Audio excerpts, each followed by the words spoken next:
반갑습니다. 누가복음 9번째 시간 시작하도록 하겠습니다. 하나님 감사합니다. 오늘도 저희들에게 평소에 우리가 생각하지도 못했던 진리의 말씀, 주님의 생명의 그 말씀을 깊게 깨닫고 충만한 은혜 누리는 시간이 될 수 있도록 인도하여 주옵소서. 예수님의 이름으로 기도드렸습니다. 누가복음 9번째 시간 15장 16장을 시작하겠습니다. 먼저 구조를 살펴보겠습니다. 13장, 14장의 매우 중요한 전체적인 주제는 회개를 권면하는 예수님의 긍휼의 마음이었습니다. 역시 누가의 가장 큰 관심은 이 긍휼의 마음입니다. 15장, 16장에 보면은 이 긍휼을 아주 잘 드러낼 수 있는 그것은 아버지의 마음이죠. 바로 예수 그리스도의 세상을 향한 마음입니다. 잘 드러내줄 수 있는 5가지 비유를 우리에게 말해주고 있고, 이 주옥 같은 비유는 바로 누가복음을 누가복음 되게 하는 비유들입니다. 마태에게는 하나님 나라를 설명하는 비유가 있다고 한다면, 또 요한에게는 예수 그리스도가 어떤 분이신지에 대한 비유들이 있다고 한다면, 바로 누가에게는 이 긍휼의 마음을 잘 보여줄 수 있는 비유가 있다, 이렇게 볼 수 있습니다. 크게 5가지의 비유라고 말을 했는데 사실 좀 더 좁히면 3가지입니다. 여기에서 보는 A1과 A2와 A3가 그렇게 해당이 되죠. A1은 다시 3가지의 내용으로 나뉘어집니다. 바로 잃어버린 자의 그 마음, 잃어버린 자의 마음을 모티브로 첫 번째 사건은 양을 잃어버렸고, 두 번째 사건은 드라크마를 잃어버렸고, 세 번째 사건은 아들을 잃어버린 그 잃어버린 자의 마음을 이 비유를 들어서 설명하고 있습니다. 그리고 이제 두 번째 이 불의한 청지기의 비유는 잃어버린 것과는 상관이 없습니다. 그래서 A2로 생각을 합니다. 그렇지만 이 불의한 청지기가 결국 의도하는 것은 자신의 미래를 위한 이제 탕감 조치인데, 결국 예수님이 이 비유를 통해서 말씀하시고자 하는 것은 바리새인들에게 너희도 이 불의한 청지기처럼 가난한 자들과 이방인들에게 너희의 소유를 탕감해 주어라. 너희의 소유를 나누어 주어라. 너희가 그들에게 갖고 있는 많은 빚을 다 탕감해 주어라. 그러니까 긍휼의 마음에 대한 비유다라고 볼 수 있습니다. 마지막으로 3번째는 이제 부자와 거지 나사로의 비유입니다. 이 역시 잃어버린 것과는 관계가 없는 내용이고, 오히려 이것은 성경에서 보기 드물게 지옥에 대해서 리얼하게 묘사된 그런 내용입니다. 하지만 역시 모티브는 긍휼에 관한 이야기입니다. 이 거지 나사로에 대해서 긍휼을 베풀지 못했던 이 부자가 겪는 이 지옥의 고통, 따라서 우리 이 지금 5가지의 비유를 우리가 긍휼에 관한 비유다라고 이런 구조에서 앞으로 해석을 해보도록 하겠습니다. 우리가 비유를 볼 때 가장 중요한 것은 이 비유가 누구에게 지금 말해지는, 비유의 대상이 누구인가 하는 점입니다. 자, 본문을 보면 1절에 모든 세리와 죄인들이 말씀을 들으러 가까이 나왔다. 그러니까 예수님이 그들을 향해서 하나님 나라의 복음을 전하고 계셨습니다. 그런데 그때 바리새인과 서기관들이 수군거리다는 건 자기들끼리 귓속말로 비난하는 것을 말하죠. 이 사람, 그들은 예수님을 메시아 선지자로 보지 않습니다. 저들은 랍비인 것 같은데 뭔가 불건경한 랍비 아닌가라는 의심을 가지고 쳐다봅니다. 이 사람이 죄인을 영접하고 음식을 같이 먹는다. 유대인들에게 율법에 의하면 죄인과 함께 식사를 하거나 죄인과 함께 하는 것 자체가 부정한 일이고 그것은 큰 죄를 범하는 일이었습니다. 세리는 죄인이었습니다. 그 밖에 또 어떤 죄인들이 있을까요? 창녀가 있을 수 있고요. 또 이 부정한 직업, 그러니까 가죽을 벗겨서 시체에서 가죽을 벗겨서 가죽을 가지고 물건을 만드는 그런 사람들, 또 뭐 사기꾼들, 또 뭐 거짓말장애들 많이 있겠죠. 그래서 예수님이 이제 지금 말씀을 하고 있는데 바리새인과 유대인들이 자신에 대해서 비난을 하고 있었기 때문에 이제 내가 왜 너희들이 지금 말하는 것처럼 이 뭔가 사회적으로 문제가 있는 이들에게 복음을 전하는 줄 아느냐? 바로 그것은 하나님 아버지가 이렇게 잃어버린 자들을 찾기 원하시기 때문이다 라고 해서 그들에게 예수님이 세리와 이방인들을 만나고 그들에게 복음을 전하는 이유를 설명하시기 위해서, 다른 말로 하면은 죄인을 찾아오신 하나님의 아들 예수님의 마음을 잘 드러내 보여주시기 위해서 이 대상이 지금 제자가 아니라 바리새인과 유대인들이라는 것입니다. 두 번째, 비유의 초점은 잃어버린 대상입니까? 잃어버린 주인입니까? 네, 잃어버린 대상으로 볼 수도 있겠죠. 양이나 드라크마나 둘째 아들이나. 그러나 지금 본문에서 말하고 있는 것은 그 물건과 사람을 잃어버린 그 주인, 아버지, 그 여인의 마음을 지금 표현하려고 비유를 하고 있습니다. 첫 번째 잃어버린 자의 비유는 양을 잃어버린 목자의 이야기입니다. 어떤 사람이 양 100마리를 쳤다. 사실 이것이 자기 양이면 굉장히 부자입니다. 양 100마리면 많은 거죠. 보통 한 목자가 맥시멈 100마리 정도 양을 치는데 아마도 여기에 등장한 목자는 그 남의 양을 도맡아서 치는 그런 그래서 품삯을 밟는 고용된 목자라고 볼 수 있습니다. 자기 양이면 뭐 잃어버리면은 할 수 없지 하면서 또 새끼를 낳으면 되니까 그렇게 넘길 텐데, 남의 양을 잃어버렸다. 어떻게 해야 되죠? 당연히 변상을 해야 합니다. 그러니 이 품삯 가지고는 택도 없습니다. 그럼 얼마나 마음이 쪼렸겠어요. 그래서 이 목자는 99마리 나머지 양은 옆에 근처에 있는 목자에게 맡겨놓고 이제 그 양을 찾아 나섭니다. 근데 시간이 문제예요. 이 양이 어디에 바위 틈바구니 사이에 끼이거나 때로는 가다가 눈이 안 보이니까 낭떠러지에 떨어질 수도 있거나 웅덩이에 빠지거나 혹은 맹수에 잡혀갈 수가 있어요. 그래서 이 목자는 불이 나게 급하게 막 여기저기 찾아다닙니다. 보통 이 유대 지형이 아시다시피 이렇게 광야 지형이고 산도 많습니다. 그러니 얼마나 찾는 게 어려워요. 그러다가 겨우겨우 소리를 듣고 가서 찾았어요. 얼마나 기쁘던지 이제 변상을 안 해도 되고, 이것으로 인해서 정말 마음에 가득 찼던 근심 염려를 다 날려버렸습니다. 그래가지고 다 양들을 데리고 집에 돌아와서 자기 양을 지켜줬던 그 목자, 이웃들을 불러다가 같이 식사하면서 오늘 있었던 이야기를 나누고 기뻐했다라는 거죠. 이 비유가 의도하는 것은 뭘까요? 바로 목자가 잃어버린 양을 찾아서 기뻐했듯이 하늘 아버지 하나님도 죄인 하나가 헤매다가 하나님께 회개하고 돌아오면 그처럼 기뻐하신다는 것이죠. 내가 너희에게 이르노니 이와 같이 죄인 하나가 회개하며 하늘에서는 회개할 것이 없는 의인 99을 인하여 기뻐하는 것보다 더 하나님께서 기뻐하실 것이다 라고 이 아버지, 하나님 아버지의 기쁜 마음을 비유합니다. 두 번째 비유는 한 드라크마를 잃어버린 자의 비유입니다. 어떤 여자가 10드라크마가 있다. 보통 한 드라크마는 노동자 하루의 품삯, 적게 잡으면 5만원, 많이 잡으면 10만원, 그러니까 약 50만원에서 100만원의 가치가 있는 이 드라크마인데, 사실 이 돈가치보다도 이것은 결혼할 때 약간 결혼 지참금 내지는 결혼의 어떤 증표로서 가지고 옵니다. 그래서 이것을 작지만 하나의 동전이 요즘 우리나라 그 10원짜리 동전 같습니다. 10개를 이렇게 고리에 걸어서 목에다가 목걸이처럼 찹니다. 그런데 집안에서 어떻게 다니다가 그거를 하나를 잃어버린 거예요. 그러니 이게 돈가치보다는 그게 10개가 모여서 한 세트가 되는데 너무너무 이 여인이 속상하고 정말 마음이 어쩔 줄 모르면서 온 집안을 다 뒤지고 물건을 들어엎고 지금 찾고 있습니다. 그러다가 드디어 이 여인이 저 침대 밑에 혹은 저 가구 뒤쪽 그 구석진 곳에 구멍 뚫린 곳에 떨어져 있는 그 드라크마를 찾고 너무나 기쁜 나머지 역시 자기 옆집 또 친구를 불러다가 같이 식사하면서 오늘 있었던 그 큰일, 정말 마음이 철렁 내려앉았다가 다시 찾은 기쁨을 나눈다는 거죠. 이 이야기 역시 한 죄인이 회개하고 돌아올 때 하늘 아버지는 너무도 기뻐하신다라는 것을 비유하고 있습니다. 자, 네 번째, 둘째 아들을 잃어버린 자의 비유는 우리가 탕자의 비유로 잘 알고 있는 내용입니다.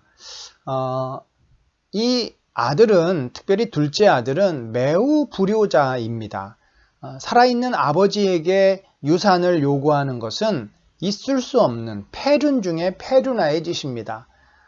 그 얘기는 결국 아버지에게 당신 빨리 죽으시오라고 망언을 하는 것과 같기 때문입니다. 결국 이 자신이 아들로서 해서는 안 될 망발을 내뱉은 둘째 아들, 무엇 때문에 그랬습니까? 그는 아버지의 집이 너무나 답답했습니다. 자유롭고 싶고 자기 마음대로 멋대로 살고 싶었습니다. 한마디로 이 둘째 아들의 모습은 교만하고 자기밖에 모르고 자기 멋대로 자기 마음대로 사는 그런 인간을 상징합니다.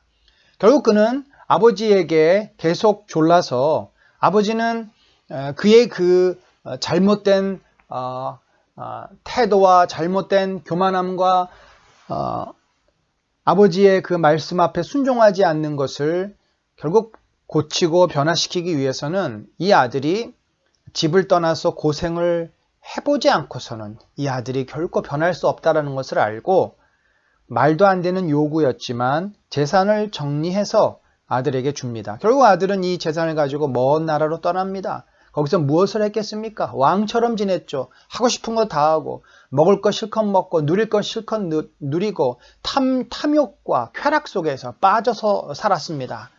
결국 절제하지 못하고 책임지지 못하는 자유는 무엇을 낳습니까?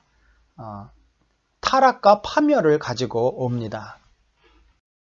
가지고 있던 모든 돈을 다 잃어버리자 주변의 친구들도 떠나고 그는 먹고 살 수 있는 상황도 못 되었습니다. 결국 유대인들이 가장 부정하고 더럽게 생각하는 돼지를 치는 그러한 노예가 됩니다. 그마저도 먹을 것이 없어서 굶어 죽기 직전이 됩니다. 그때 그는 굶주림 속에서 자신의 그동안의 무지하고 또 죄악된 삶을 회개하고 결국 아버지의 집으로 돌아가기로 결심을 합니다.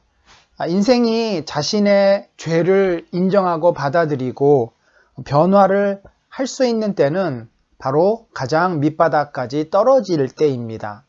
물론 자신의 추한 모습이 싫어서 스스로 목숨을 끊어버리는 그런 참 어찌 보면 비겁하고 교만한 인생들도 있지만 정직하게 자신의 모습을 받아들인 자는 더 이상 그러한 인생이 되고 싶지 않아서 회개하고 돌이키게 되는데 이 둘째 아들은 그래도 자신의 삶을 포기하지 않고 자신의 잘못을 고백하고 아버지의 집으로 돌아가기로 결심을 합니다. 아버지는 사실 아들이 어디 있었는지 아마도 종들을 보내서 미리 파악하고 있었을 것입니다. 그러나 아들을 억지로 끌고 오지는 않았습니다. 왜냐하면 스스로 돌아오기 전에 억지로 끌고 오는 것은 큰 의미가 없습니다. 왜? 또 나갈 것이기 때문입니다. 결국 아들이 스스로 자신의 잘못을 뉘우치고 돌아올 때까지 아버지는 너무나 가슴이 아프고 속이 상했지만 기다렸습니다.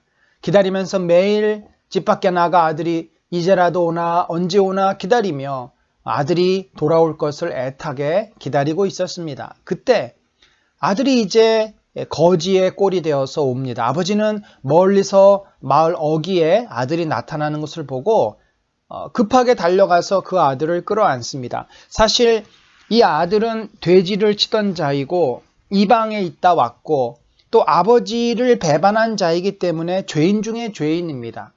그런 아들을 끌어안는다는 것은 율법을 어기는 일입니다. 왜 아버지는 율법을 어기면서까지 아들을 끌어안아 주었을까요? 그리고 그를 집으로 데려왔을까요? 물론 반가워서 기뻐서도이기도 하지만 그냥 그 아들이 혼자서 오다가 사람들로부터 돌에 맞아 죽을 수도 있었기 때문입니다. 그는 아버지에게 큰 죄를 저지른 자였기 때문에 돌에 맞아도 당연한 일이었습니다. 결국 아버지는 그 아들을 살린 것입니다. 죽었던 것이나 마찬가지였던 아들을 살린 것입니다. 기다림으로써 받아줌으로써 그 아들의 종으로 전락됐던 아들의 신분을 다시 아들로서 자식으로서 신분을 회복시켜 줌으로써 그 아들을 살려 주었습니다. 발에 신발을 신기고 손에 가락지를 끼웁니다. 물론 오늘 본문에 이 아들의 돌아옴을 달가워하지 않던 큰아들이 있었죠.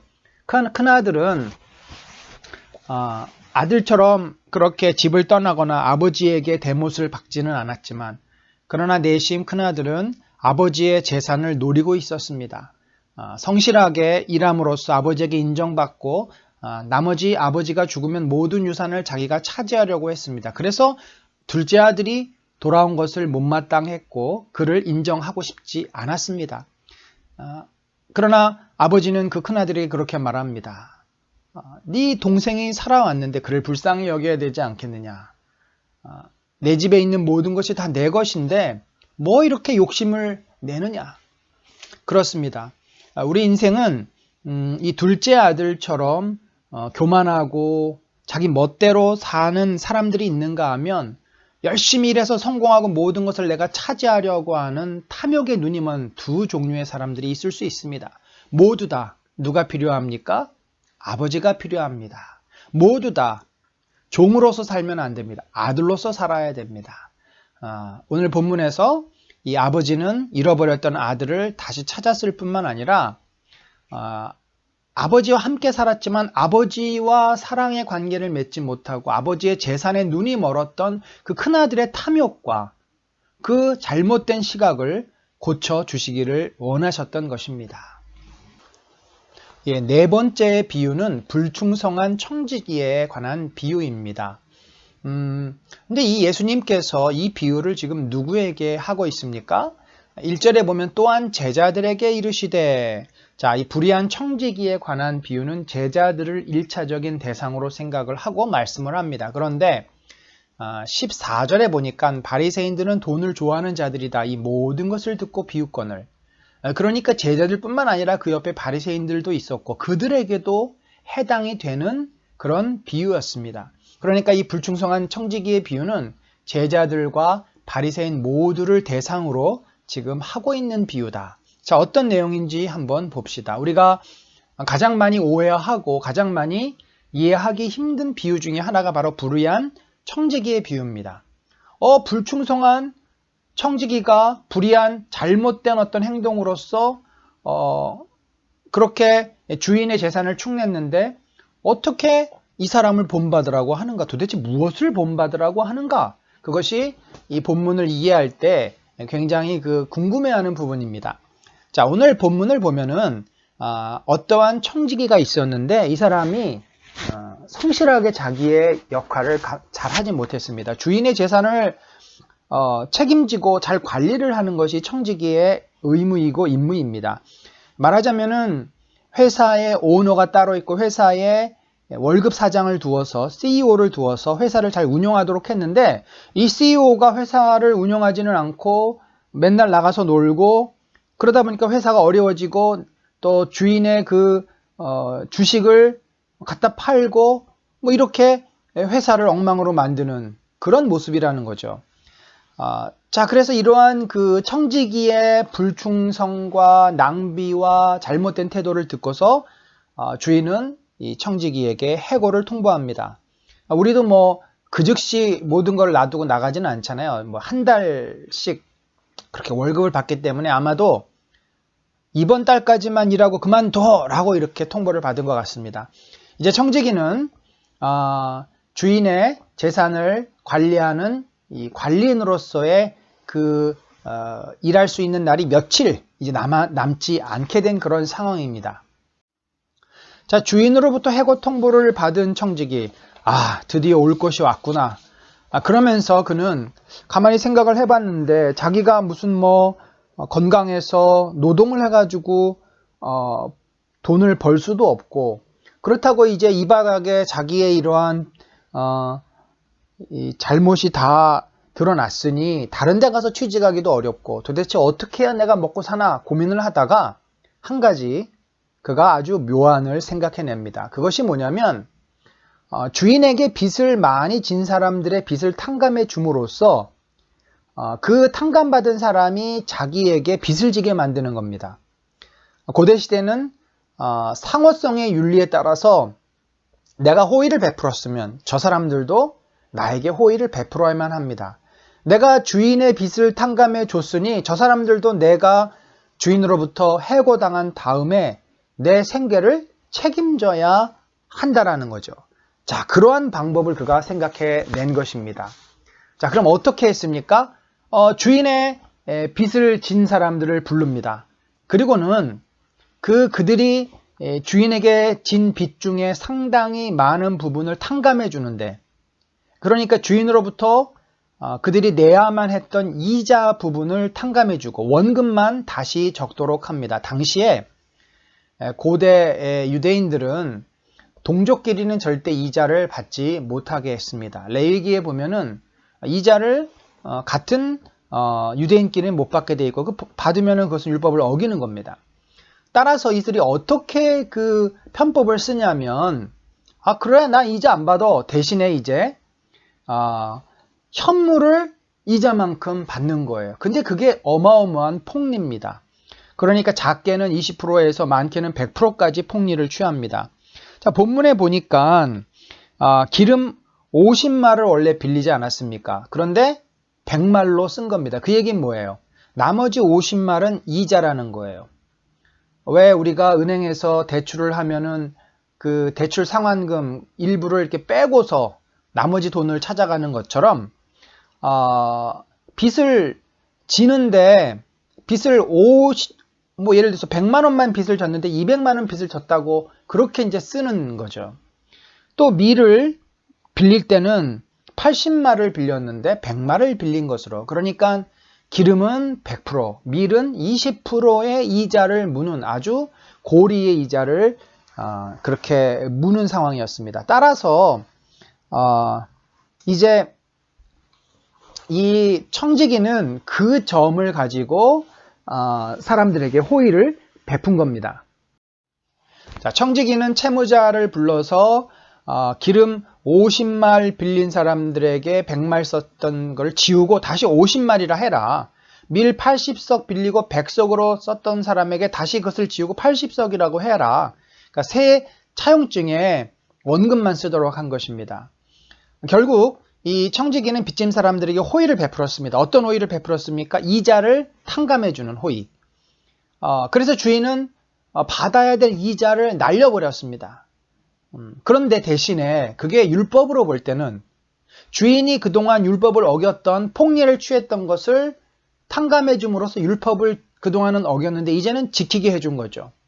그래서 이 사람은, 이 주인은 어떤 주인이 됐습니까? 정직한 주인, 의로운 주인이 된 것입니다. 자, 청지기는 불법을 저질렀던 그 주인을 이제 율법을 지키는 자로 만들어 주었습니다. 그러면서 또 빚진 자들에게는 호의를 베푼 거죠. 그러니까 주인은 자기가 받아야 될 이자가 날라갔지만 그렇다고 해서 이 청지기에게 뭐라고 할 수가 없는 거예요. 왜냐하면 그가 지금 불법을 저지른 게 아니라 합법을 했기 때문에 그렇습니다. 불법을 바로 잡았기 때문에 그렇습니다. 결국 주인이 할 수 있는 것은 그 사람을 쫓아내는 일밖에 없는 거죠.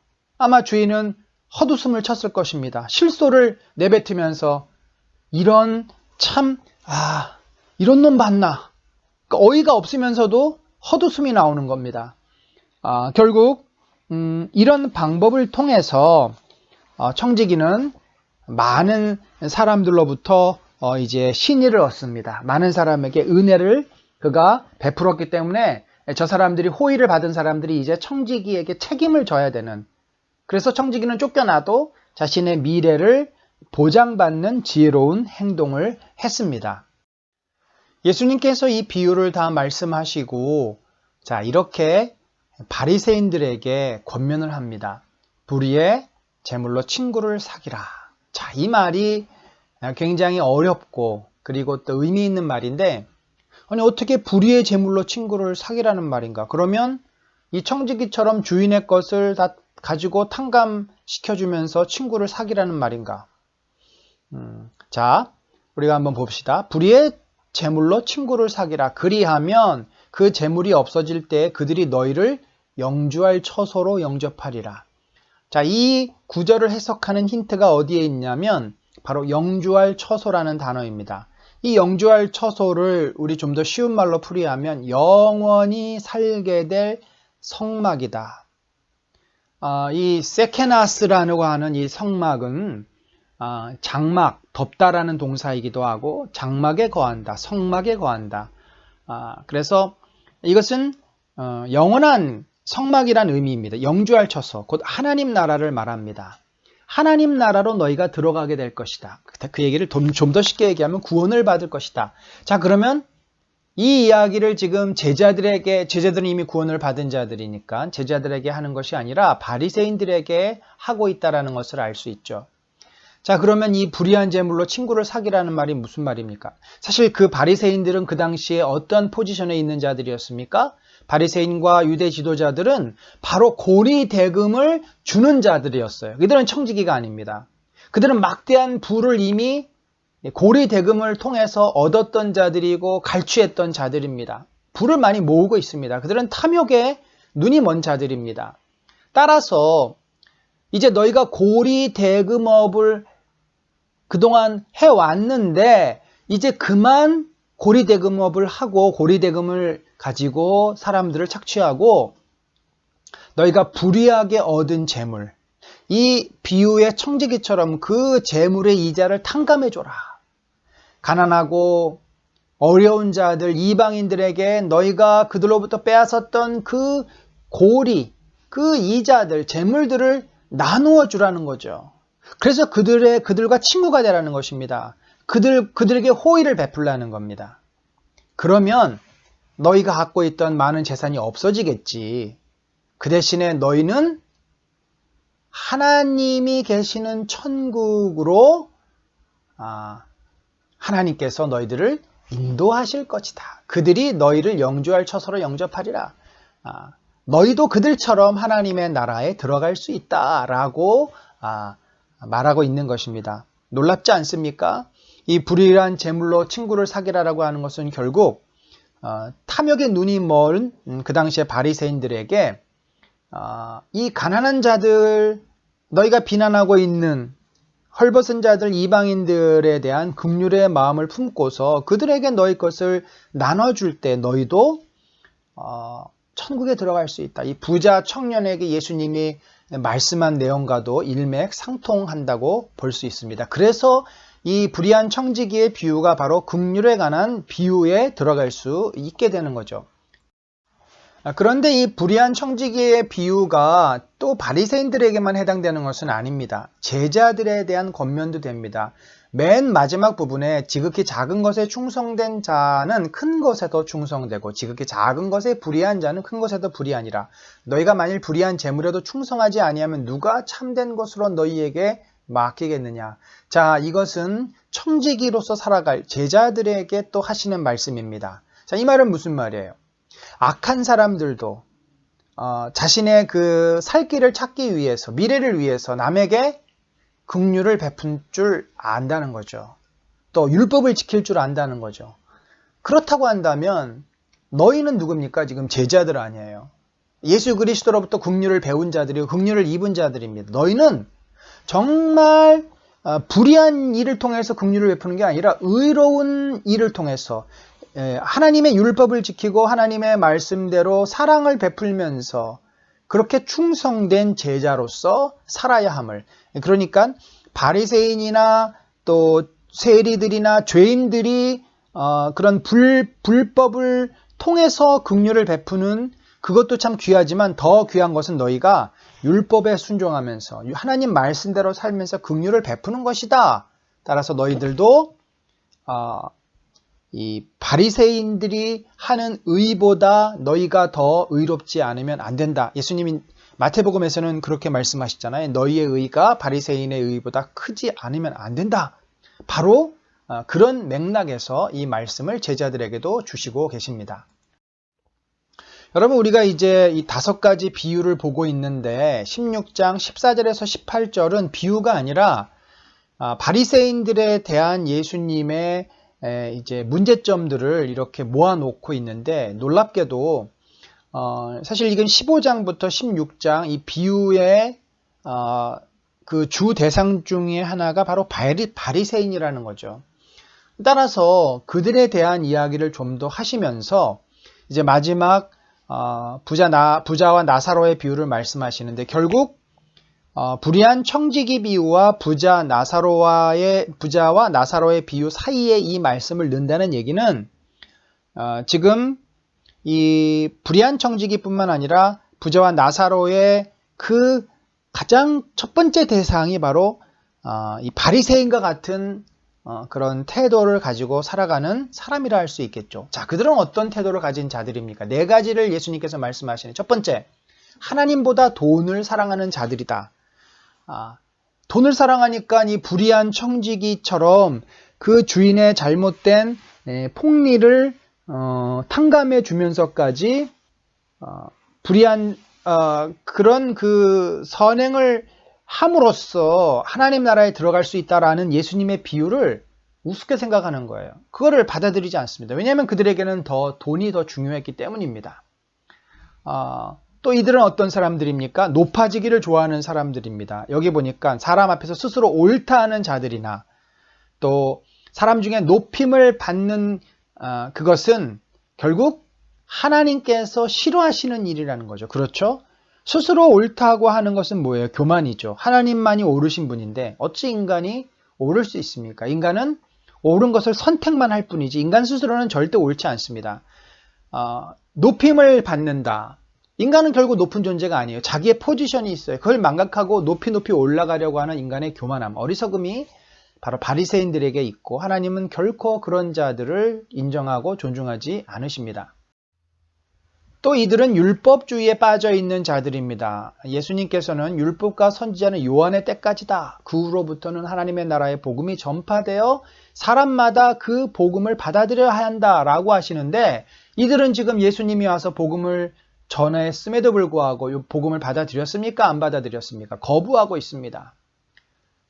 율법과 선지자, 곧 구약시대, 세례 요한까지는 구약의 구원의 원리가 이제 인정이 됐다면 세례 요한이 죽은 이후로는 더 이상 구약의 율법, 정결법이라든지 또 제사 제도는 지켜질 필요가 없게 됩니다. 왜냐하면 예수 그리스도가 그것을 완성하기 때문이죠. 마태복음에 보면은 내가 율법을 폐하러 온 것이 아니라 다 성취, fulfilled, 완전하게 성취하러 왔다. 그래서 율법의 한 획이 떨어짐보다 천지가 없어짐이 쉬우리라. 이 말은 무슨 말이에요? 강조법이죠. 율법이 완성된다는 말입니다. 예수님이 십자가에 죽으심으로써 그 구약의 정결 예식과 제사 제도가 완성이 됩니다. 그래서 우리는 예수 그리스도를 믿음으로 우리가 부정하고 죄인이었지만 이제 의인이 되는 겁니다. 의인이 됐다는 얘기는 부정한 자가 정결하게 되고 또 제사를 우리는 안 드리지만 예수님이 우리 대신 단번에 어린 양으로 십자가에 죽으심으로 우리는 죄가 용서함 받는 그런 의인이 된다는 말씀입니다. 또한 이 바리새인들은 간음하는 자들이었어요. 갑자기 뜬금없이 예수님이 여기다가 무릇 자기 아내를 버리고 다른 데 장가가는 자도 간음함이요 무릇 버림당한 여자에게 장가드는 자도 간음함이라.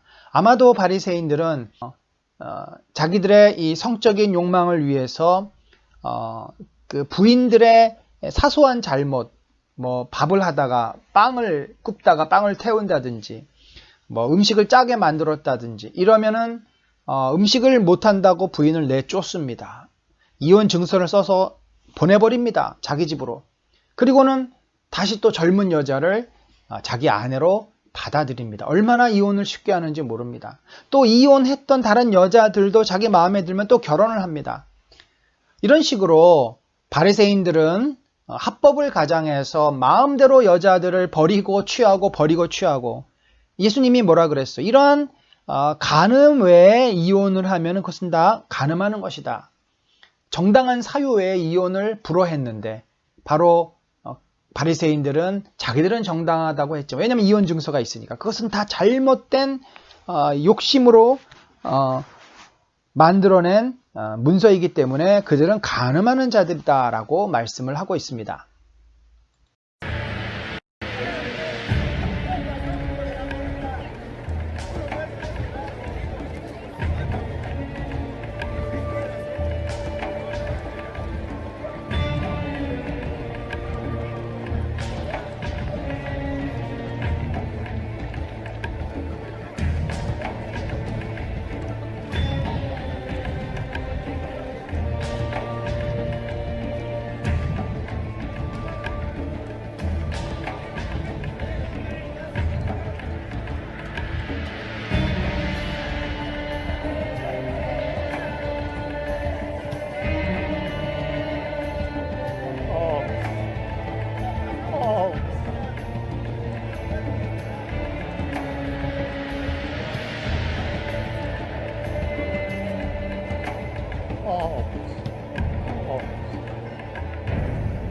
dare you touch me?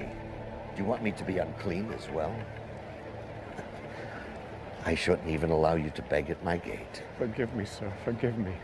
I have not eaten in days. I wondered if I might have some of the scraps that fall from your table. Scraps will fall from my table. What then would the dogs eat? I have business to attend to. Here, burn this. It's infected.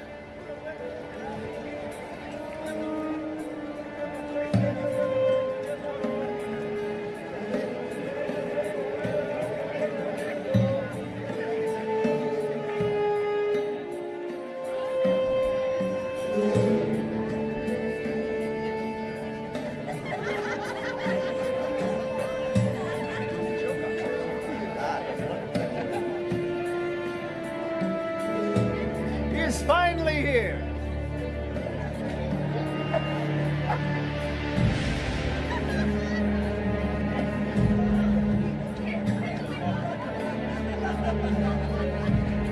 My favorite brother. What do you want from me now?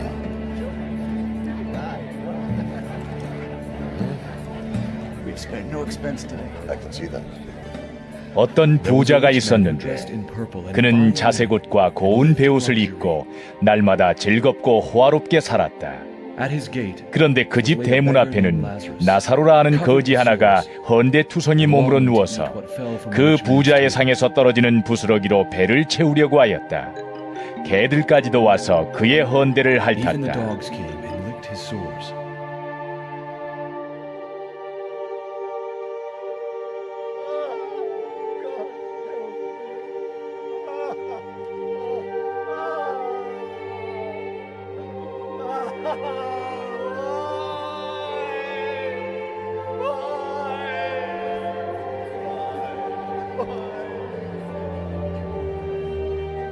그러다가 그 거지는 죽어서 천사들에게 이끌려가서 아브라함의 품에 안기었고 그 부자도 죽어서 묻히었다.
Alms.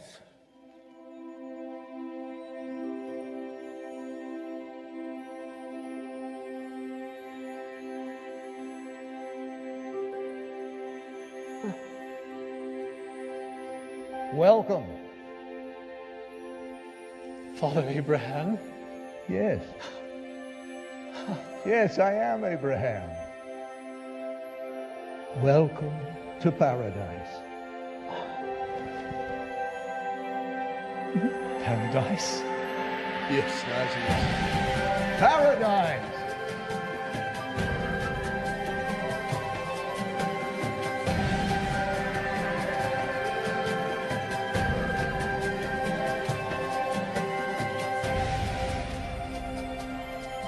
We've been preparing a banquet in your honor. Yes, yes, come. 부자가 지옥에서 고통을 당하다가 눈을 들어서 보니 멀리 아브라함이 보이고 그의 품에 나사로가 있었다. 그래서 그가 소리를 질러 말하기를 아브라함 조상님, 아브라함 조상님, 나를 불쌍히 여겨주십시오.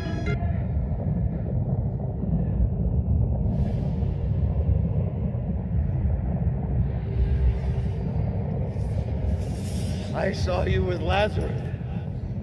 나사로를 보내서 그 손가락 끝에 물을 찍어서 내 혀를 시원하게 하도록 하여 주십시오. 나는 이 불 속에서 몹시 고통을 당하고 있습니다 하였다.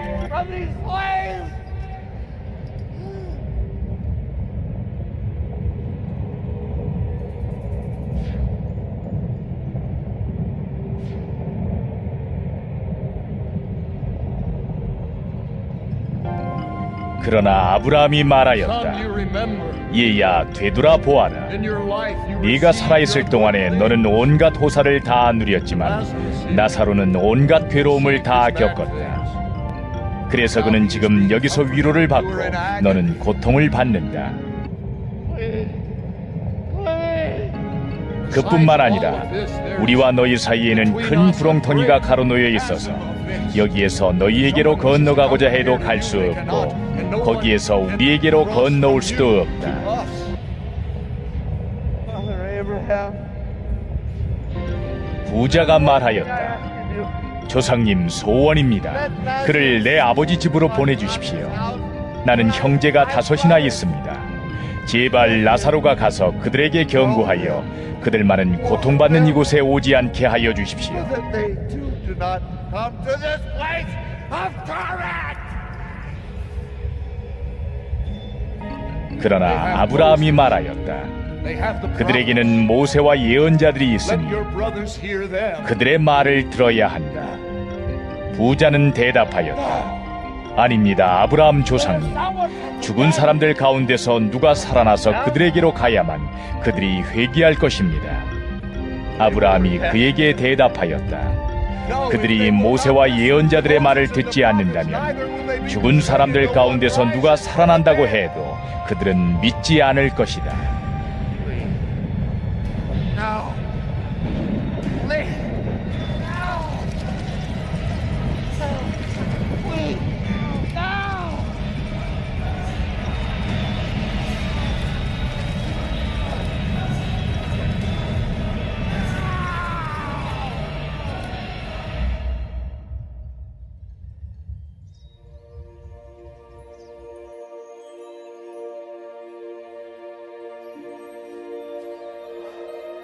자, 마지막 이 긍휼에 대한 비유로서 부자와 거지 나사로의 비유가 나오는데, 자, 항상 비유는 대상을 먼저 살펴봐야 합니다. 이 대상이 누구냐면 앞에 불의한 청지기의 비유에서 예수님이 권면하지 않습니까? 불의한 재물로 친구를 사귀라. 너희도 그동안 착복했고 탐심으로 얻은, 고리로 얻은 그 돈을 가난한 자들에게 나눠주라 했는데 결국 그들은 돈을 좋아하는 자들이니까 예수님의 그런 충고를 비웃고 거부합니다. 자, 이렇게 예수님이 비유까지 들어가시면서 자세하게 설명해 주시고 그들에게 도전까지 하셨는데 그들은 어떻게 했습니까? 외면했습니다. 진리를 외면한 자가 결국 어떠한 비참한 상황에 떨어지게 되는지에 대해서 바로 이 부자와 거지 나사로의 비유를 통해서 말씀해 줍니다. 이 본문에 나오는 부자는 바로 바리새인들을 말합니다. 자, 그 바리새인들은 매일 호의호식했지만 그 바리새인들이 살았던 집 주변에는 누가 있었습니까? 가난한 자들이 있었습니다. 거지들이 있었습니다. 우리나라도 1970년 초까지만 하더라도 거지가 얼마나 많았습니까? 60년대는 뭐 거지가 뭐 동네마다 골목마다 요즘으로 말하면은 노숙자들인데 그 당시에는 노숙자가 아니고 그냥 거지라 그랬습니다. 집집마다 다니면서 먹을 것을 구걸하는 자들. 그러면 어지간한 집에서는 꼭 이렇게 밥이라도 국이라도 반찬이라도 해서 다 덜어줬습니다.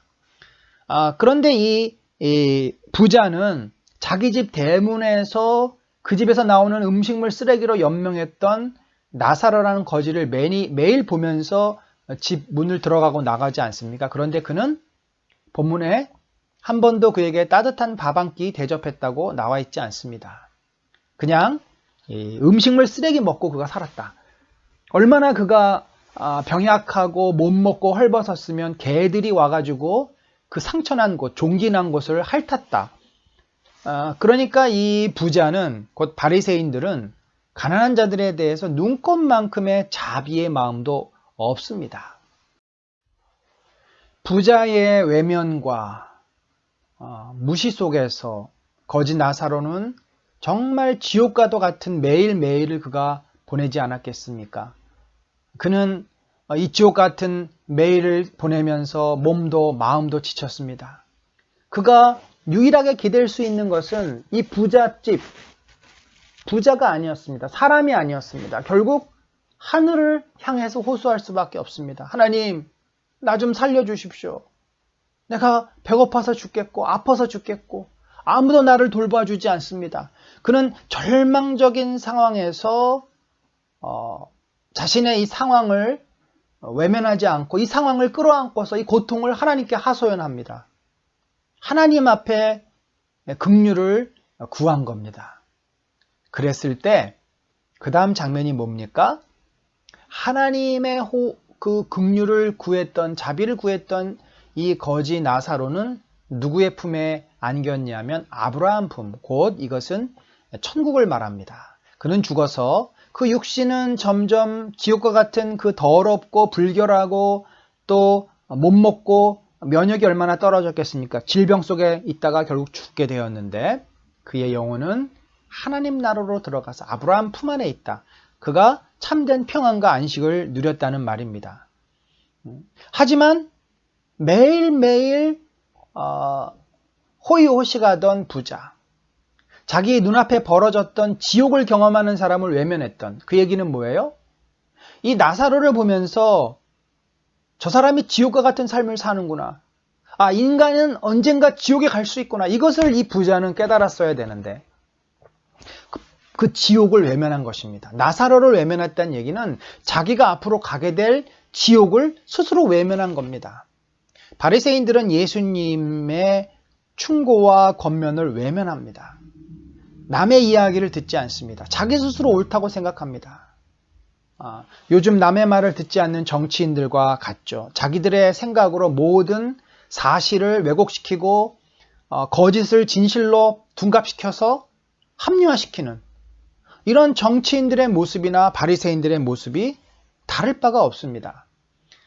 결국 그는 현실을 외면하고 이 지옥과 같은 나사로의 그 삶을 외면하고 매일매일 호의호식하다가 그도 결국은 마지막 삶을 맞이하고 죽은 후에 그는 어디로 갔습니까? 하나님 앞에 자신의 삶을 돌아보지 않고 호소하지 않고 회개하지 않았기 때문에 결국은 지옥으로 가게 됩니다. 본문은 지옥이 얼마나 고통스러운 곳인지를 간접적으로 묘사합니다. 너무나 뜨거워서 목말라서 이 부자는 아브라함에게 요청합니다. 나사로를 보내서 그 손끝에 물 한 방울만 묻혀서 내 혀에 좀 시원하게 해주십시오. 얼마나 뜨겁고 고통스러운지. 그런데 이러한 부자의 요청을 아브라함은 거절합니다. 이곳에서 그곳으로 갈 수가 없다. 이것은 무엇을 말합니까? 천국과 지옥은 운명을 바꿀 수 없다는 겁니다. 결국 그 얘기는 뭐냐면 이 땅에서 기회가 있을 때 그 기회를 잡아야지 이 땅에서의 삶을 이 땅에서의 모든 우리가 살았던 것에 대해서 책임을 져야 된다는 거죠.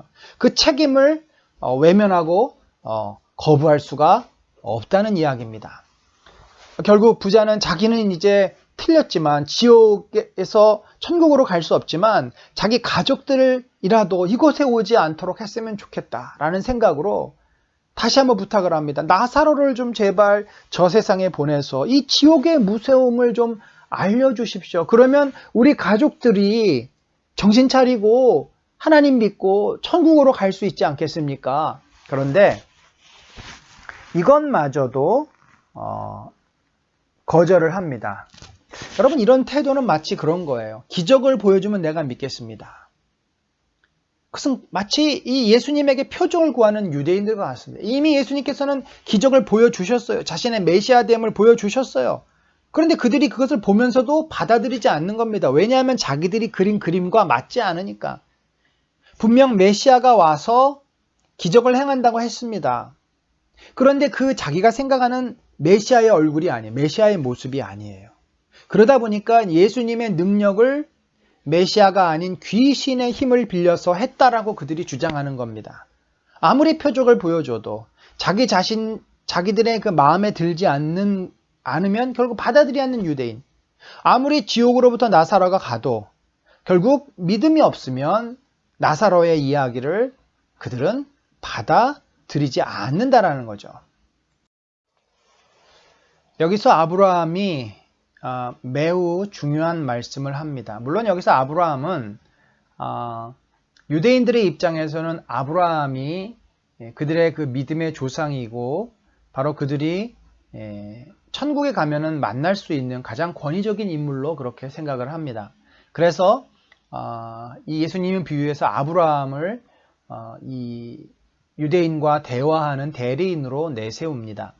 뭐라고 얘기를 하냐면 가로되 모세와 선지자들에게 듣지 아니하면 비록 죽은 자 가운데서 살아나는 자가 있을지라도 권함을 받지 아니하리라. 자, 여러분, 나사로가 죽었죠? 거짓 나사로가 오늘 살았어요. 자, 살아서 다시 그 집 앞에 있는 모습을 봤을 때 과연 이 부자의 가족들이, 형제들이 와, 저는 죽었는데 다시 살아났네? 그러면서 그가 한 말을 받아들이고 믿고 그들이 회개하고 하나님께 나올까요? 절대 그렇지 않죠. 이미 유대인들 나사로가 살아나는 것을 봤습니다. 또 회당장 야이로의 딸이 살아나는 것을 봤습니다. 나인성 과부의 아들이 살아나는 것을 봤습니다. 이렇게 죽었던 자가 살아나는 것을 보고서 오히려 그 예수님을 믿는 것이 아니라 예수님을 더 죽이려고 했습니다. 왜요? 모세와 선지자들, 곧 구약 성경의 메시아에 대한 예언을 그들이 받아들이지 않고 선별해서 그렇게 생각했기 때문입니다. 그러니까 성경을 있는 그대로 받아들이고 인정해야 되는데 자기들이 보고 싶은 것만 왜곡해서 취사 선택해서 했기 때문에 결코 예수님이 말씀을 하더라도 이들은 받아들이지를 않은 겁니다. 자, 이제 이 부자와 거짓 나사로의 비유의 이 중요한 점, 강조점을 한번 살펴봅시다. 아마 이 이야기는 성경 가운데, 특별히 복음서 가운데 지옥과 천국이 어떤 곳이고 그 차이를 가장 잘 설명해주는 그런 본문이다라고 말할 수 있습니다.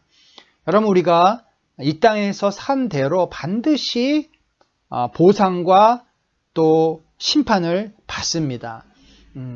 그래서 지옥에 한번 가면은 돌이킬 수가 없어요. 천주교에서 연옥이라고 하는 이 제2의 장소를 만들어서 확실하게 구원을 못 받은 사람도 여지를 둡니다. 연옥에 있는 자들을 위해서 연도한다 그러죠. 계속해서 기도하면 그 영혼이 천국으로 올라간다. 이건 다 새빨간 거짓말입니다. 이거는 성경에 이런 말씀이 없어요. 이거는 이제 교회 그 캐톨릭 교회에서 만들어낸 교리에 불과한 겁니다.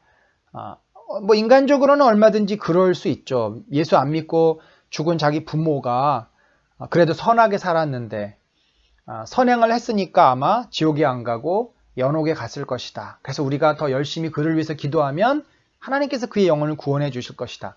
얼마나 합리적이고 또 살아있는 가족들에게 위로가 되는 말씀입니까? 그런데 성경 어디에도 그 연옥을 설명하는 구절이 없고 성경은 오히려 정확하게 이 땅에서 아무리 선행을 했어도 그가 교만하고 하나님을 믿지 않으면 지옥에 갈 것이고, 그가 아무리 죄를 저질렀어도 회개하고 진심으로 돌이키고 하나님과 예수 그리스도를 믿으면 천국으로 갈 수 있다라고 말씀을 하고 있습니다.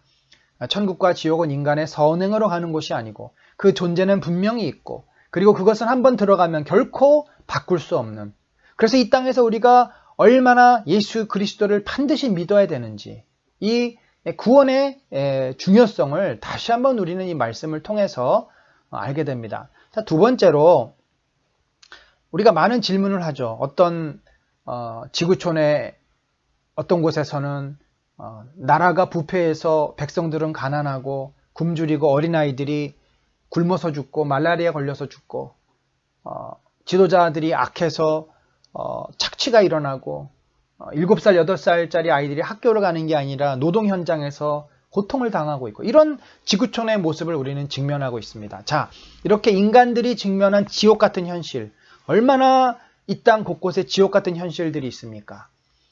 우리는 자기 삶이 지옥 같다고 해서, 나의 삶이 저주받았다고 해서 스스로 목숨을 끊는 것은, 그건 정말 비겁한 일입니다. 그거는 회피에 불과합니다.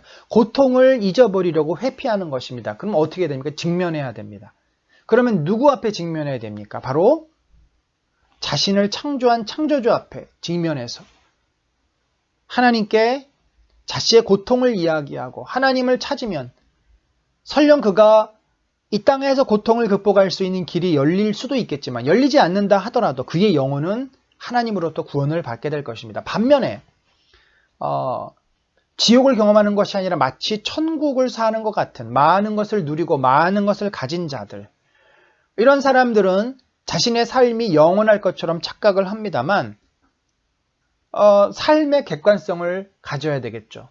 인간의 삶이라는 것은 천국과 같은 곳만 있는 것이 아닙니다. 아무리 부자들도, 아무리 권력을 가진 자들도 매일매일 자기들의 삶에 다가오는 지옥들을 경험합니다. 얼마나 정치하는 사람들이 마음이 괴롭고 거짓말을 해야 되니 얼마나 양심의 가책을 느끼겠습니까?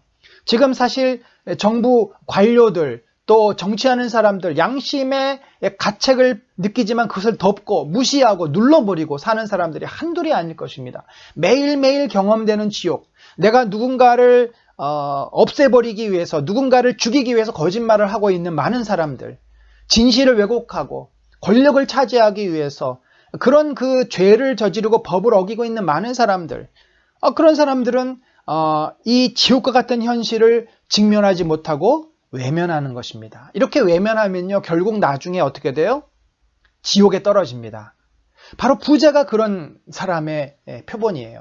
현실 앞에, 현실의 유익, 그것이 어떤 달콤한 당근일 수도 있고 또 화려한 어떤 보상일 수 있겠죠. 현실의 유익을 위해서 진실을 외면하고 지옥과 같은 인간의 죄를 외면한 사람은 결국은 자기가 지옥에 떨어지는 처참한 상황에 직면하게 된다.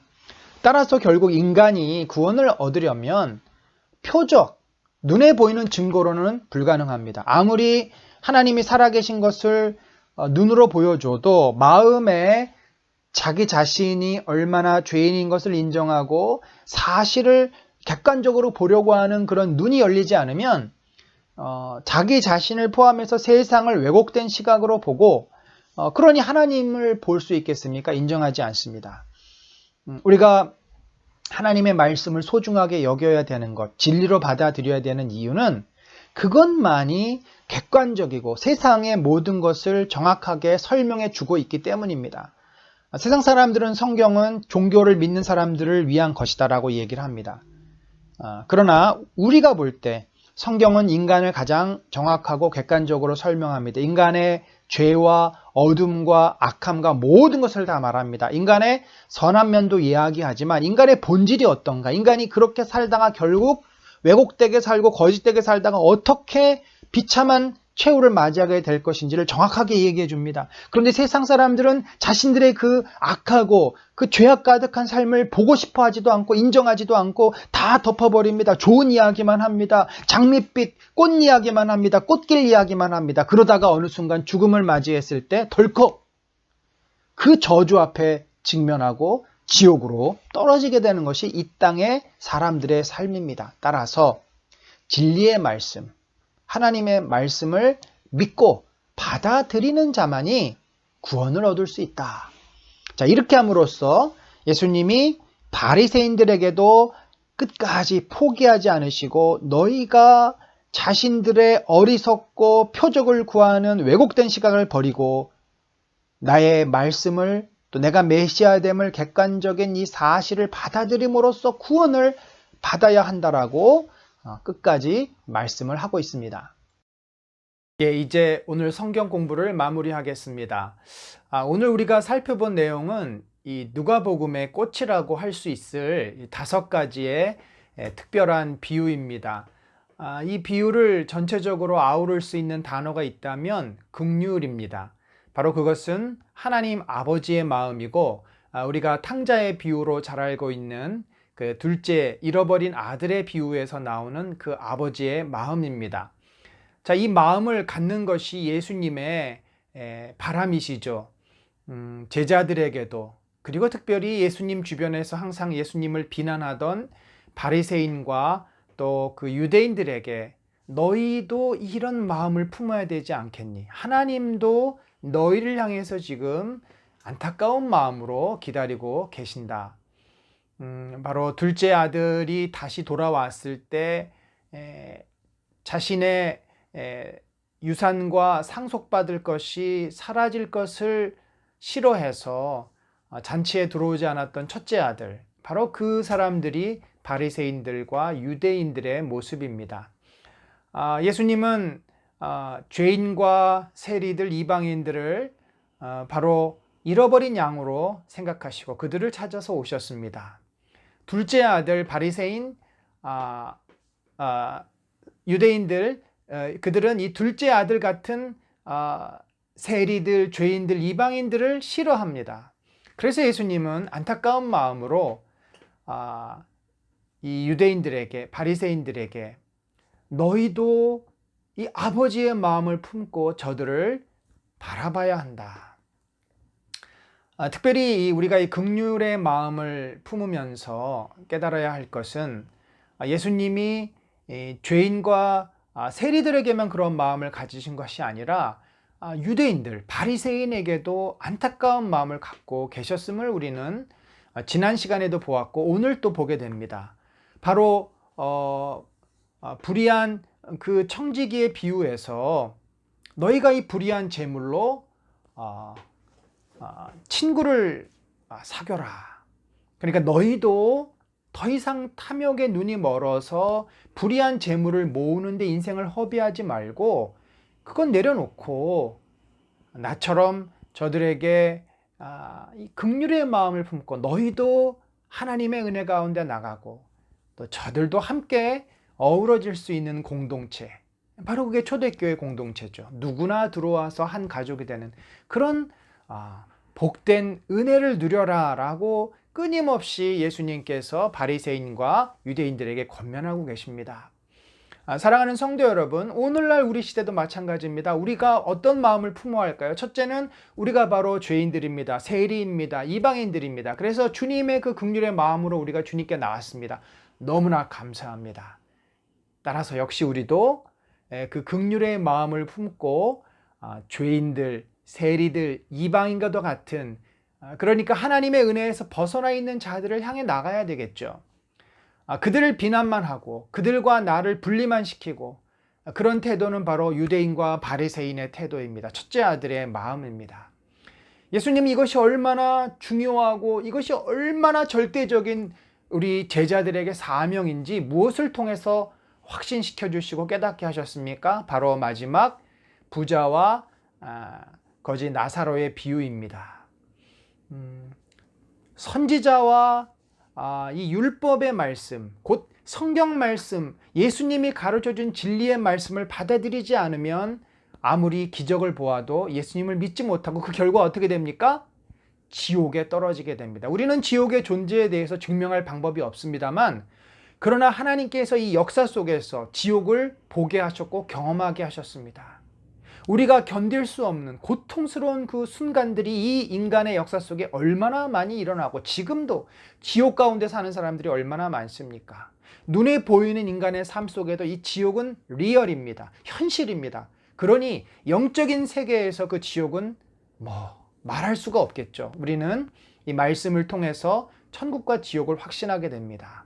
따라서 우리가 이 말씀을 맡은 자로서, 말씀을 먼저 받고 깨달은 사람으로서 말씀을 통해서 우리 주변의 사람들을, 그 죄인과 세리와 이방인들, 그들을 긍휼히 여기고 그들을 주님께로 인도하지 않는다면 그들 역시 지옥에 떨어지고 말 것입니다. 우리가 그런 경각심을 가지고 이 시대를 살아가면서 긍휼의 마음으로 다가서고 그들을 주님께로 인도하고 그들을 주님의 사랑으로 섬기는, 바로 이 누가가 초지일관하게 그의 복음서에서 보여주는 것이 예수 그리스도의 긍휼의 마음이고, 이 긍휼의 마음은 대상과 범위가 제한되어 있지 않습니다. 그가 누구라 하더라도 모든 사람이 바로 복음 앞에 공평하고 복음으로 변화되어야만 지옥의 형벌에서 벗어날 수 있음을, 영원한 하나님의 축복 가운데 들어감을 우리에게 지속적으로 가르쳐주고 있습니다. 이런 은혜가 저와 여러분을 통해서, 지금은 코로나 시대이기 때문에 우리가 자유스럽지 못합니다. 저는 이 시간이 우리에게 훈련의 시간, 양육의 시간이라고 믿습니다. 우리가 좀 더 단단해져서, 좀 더 견고해져서 하나님의 나팔로, 도구로 쓰임받는 그날이 속히 오리라 믿습니다. 또 우리 주변에 그런 긍휼의 마음으로 섬기며 사는 저와 여러분들 되시기를 간절히 축원합니다. 하나님, 저희는 천국을 확신합니다. 지옥을 보지 못했지만 지옥의 고통을 압니다. 주님께서 저희를 지옥에서 천국으로, 죽음에서 생명으로, 사망에서 저주와 멸망에서, 심판에서 우리를 영원한 축복의 생명으로 인도하셨음을 참으로 감사합니다. 오늘 우리가 누가복음 이 비유들을 공부하면서 예수님의 마음을 품고 지금도 저 어둠 가운데 저주와 정말 고통과 심판 가운데 있는 자들, 지옥의 그 아픔을 겪고 있는 자들을 주님께로 인도할 수 있는 긍휼의 마음을 주시고, 저들을 진리의 말씀으로 깨우쳐서 주님께로 인도할 수 있는 그런 지혜와 열정과 은혜를 우리 모두에게 허락하여 주옵소서. 감사합니다. 예수님의 이름으로 기도드렸습니다. 아멘. 한 주간도 승리하시고 다음 주에 뵙도록 하겠습니다.